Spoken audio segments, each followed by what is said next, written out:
इस बार हमारे शहर में बहुत ज़्यादा गर्मी पड़ी और हमारे यहाँ पानी की बड़ी कमी हो गई थी। तो उस कमी से निपटने के लिए हमें बॉटल्स ख़रीदनी पड़ी। तो इस तरह की कई सारी बॉटल्स इकट्ठा हो गई हमारे पास। अब ये था कि मौसम बदल चुका था, बॉटल्स खाली हो चुकी थी, तो अभी बेकार थी। ये डिसाइड हुआ कि भाई इन्हें भंगार में बेच दिया जाए।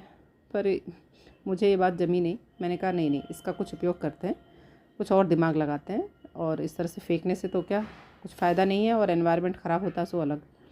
तो मैंने डिसाइड किया कि भाई इसे काट कर 2 हिस्सों में अलग कर लिया जाए। तो काटने के लिए मैंने कैंची का उपयोग किया। आप किसी भी शार्प चीज़ से इसे काटा जा सकता है, बड़ी आसानी से कट जाता है, क्योंकि बॉटल बहुत ही पतला होता है, इसका प्लास्टिक बहुत ही पतला होता है, तो आराम से कट जाता है ये। तो नीचे वाला हिस्सा था वो तो बढ़िया था, उसमें कोई परेशानी नहीं थी, देखने में भी अच्छा लग रहा था काटने के बाद वो। फिर मैंने ये शोल्डरिंग मशीन गर्म किया और ऊपर की तरफ होल बना लिए मैंने। ऊपर 4 होल बनाने की ज़रूरत पड़ी मुझे, क्योंकि इन होल्स में तार बांधकर या फिर रस्सी बांधकर इसे लटकाने का प्रोसीजर किया जाएगा। और इसके नीचे तरफ 2-4 छेद करने पड़े। वो छेद इसलिए थे कि जब एक्सेस पानी हो जाए तो वो पानी इजीली ड्रेन हो जाए, क्योंकि अगर पानी ज़्यादा हो जाता है ना तो प्लांट्स उसमें सर्वाइव नहीं कर पाते हैं। तो इसकी व्यवस्था करना बहुत ज़रूरी है कि पानी उसमें रुके ना। तो ये नीचे वाले छेद मैंने कर लिए इस तरह से, और ऊपर भी मैंने इसमें 4 छेद कर लिया था। तो यही पैटर्न फॉलो किया मैंने ऊपर वाले हिस्से में भी, बॉटल के उसमें भी मैंने 4 छेद कर लिए और नीचे की तरफ छेद कर लिया, ताकि पानी ड्रेन हो सके। मैं जब भी ये बॉटल देखती हूँ ना पानी की, तो मुझे ना कुछ याद आ जाता है। जब मेरा बेटा क्लास 10th में था तो उसको हिंदी में एक चैप्टर था, रहीम के दोहे, उसका टेस्ट था, और वो पढ़ने में बिल्कुल भी इंटरेस्ट नहीं लेता था। तो मुझे बहुत पकड़ पकड़ के उसे ज़बरदस्ती पढ़ाना पड़ता था। तो मैंने कहा कि चलो तुम्हारा टेस्ट है तो मैं तुम्हें एक्सप्लेन कर देती हूँ, तुम याद मत करो, कुछ मत करो, बस ध्यान से सुन लो जो भी मैं एक्सप्लेन कर रही हूँ सारे दोहों को, और उनकी मीनिंग तुम्हें याद रहेगा थोड़ा थोड़ा, तो तुम वहाँ पे लिख लोगे, नहीं तो कुछ भी नहीं कर पाओगे और बेकार में नंबर ख़राब हो जाएंगे। पर भाई वो तो राज़ी ही नहीं था सुनने की कोई बात। पर नहीं, फिर उसने कोई अपने जैसे दोस्त को फ़ोन कर लिया, जैसे इसका पढ़ने में इंटरेस्ट नहीं वैसे उनके दोस्त का भी पढ़ने में इंटरेस्ट नहीं। तो भैया इन्होंने फ़ोन करके पूछा कि क्यों क्यों रहीम के दोहे आ रहे हैं? तो दोस्त ने बोला नहीं नहीं आ रहे हैं। तो ये आ गए हमारे पास और बोलते कि वो मैंने फलाने दोस्त को फ़ोन किया था और उसने बोला कि रहीम के दोहे इस बार नहीं आएंगे टेस्ट में, तो इस बार हमको पढ़ने की ज़रूरत नहीं है ये, और मैं खेलने जा रहा हूँ। खैर मैंने उसे आवाज़ दिया, फिर भी वो सुना नहीं और चला गया खेलने के लिए।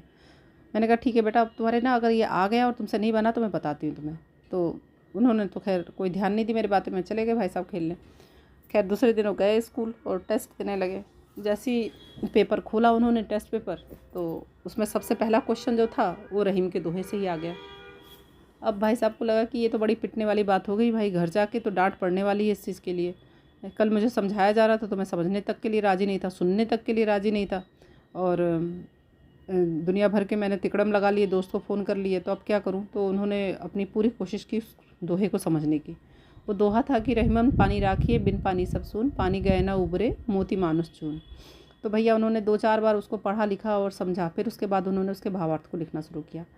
तो प्रस्तुत पंक्तियाँ में रहीम जी कहना चाह रहे हैं कि हमें हमेशा पानी रखना चाहिए, और अपने पास एक पानी की बोतल रहती है, तो कभी भी डिहाइड्रेशन हो तो हम तुरंत पानी पी सकते हैं, हमें पानी की कमी नहीं होती है और हम स्वस्थ रहते हैं। तो रहीम जी सिर्फ इतना समझाना चाह रहे हैं कि मनुष्य को हमेशा अपने साथ पानी की बोतल रखनी चाहिए।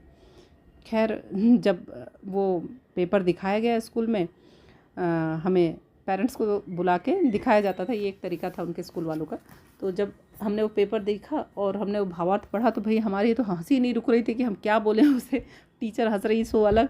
खैर तो अब वो बड़ा हो गया, पर मुझे आज भी वो बात याद आती, जब भी मैं बॉटल देखती हूँ और मैं उसे देख के ये ज़रूर बोलती हूँ कि भैया तुमको समझाएं क्या दोहे का अर्थ, कि तुम्हें आ गया समझ में, और वो भी हंसने लगता है। और देखिए बातों बातों में मेरा ये जो हैंगिंग प्लांटर था वो तैयार होने लगा है। तो नीचे वाला हिस्सा तो तैयार भी हो गया है, वो तार को अंकुश बना बना के हमने उन छेदों में डाल दिया और उसे ट्विस्ट करके बांध दिया उसमें, ये और ये बास्केट की तरह तैयार हो गए सारे स्ट्रक्चर। मेरे पास जो नीचे का एक था उसमें मैंने स्पाइडर प्लांट लगा दिया, और ये बच के मेरे पास 3 और, मैंने 2 बॉटल्स काटे थे तो 4 थे टोटल मेरे पास। तो इनमें मैंने मनी प्लांट लगा दिया, क्योंकि मनी प्लांट भी जब लटकता है नीचे की तरफ ना तो अच्छा दिखाई देता है वो। और जो दूसरा पार्ट था नीचे के दोनों में ही मैंने स्पाइडर प्लांट लगा दिया और ये बहुत अच्छे से ग्रो हो रहा है। इसमें कोई ऐसा नहीं लग रहा है कि भाई प्लांट की जड़ें नहीं बढ़ रही हैं या किसी और तरह की समस्या, कुछ नहीं, बढ़िया सा ग्रो हो रहा है। और ये बिना किसी पैसा खर्च किए और ज़ीरो बजट में ये हमारे हैंगिंग बास्केट तैयार हो गए हैं। इसमें हैंगिंग प्लांट लगाइए और अपनी फुलवारी की सुंदरता को बढ़ाइए। आपको ये आइडिया कैसा लगा बताइएगा। मुझे तो बहुत ही पसंद आया और मैंने ये सारे अपनी सीढ़ियों पे टांग दिए।